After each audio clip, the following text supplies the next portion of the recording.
Assalamu alaikum Muzikam salonunun aziz ko'rurmanlari.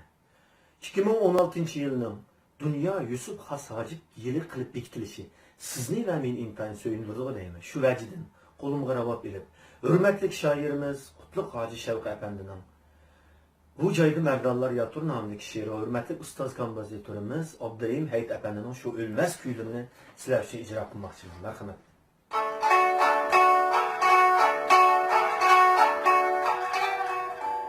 Körmegil Kaşgarniken bu caydı merdallar yatır. Körmegil Kaşgarniken bu caydı merdallar yatır. Ezreti Sultan satıp burayı hakallar yatır. Ezreti Sultan satıp burayı hakallar yatır.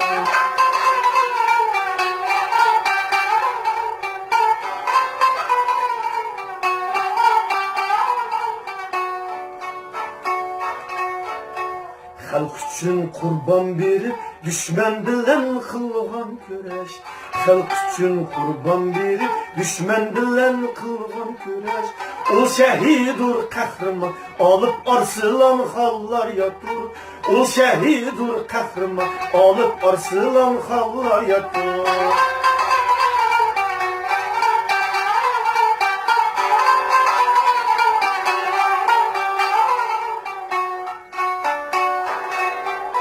Nur çiçip kutlat kublek, halkni kıldı behtiyar.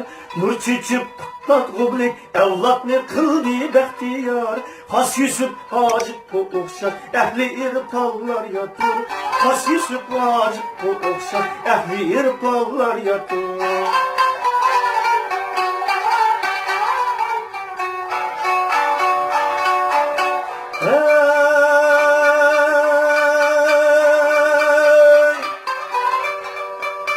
Yadigar eyler cahanga, yazdı divanuluğa. Mahmud'un Kaşgar gibi ehli şeref şanla yatır.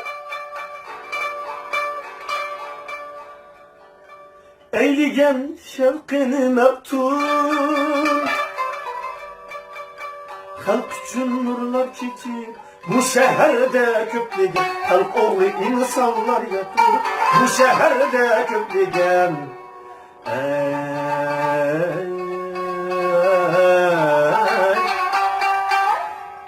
bu caydı merdallar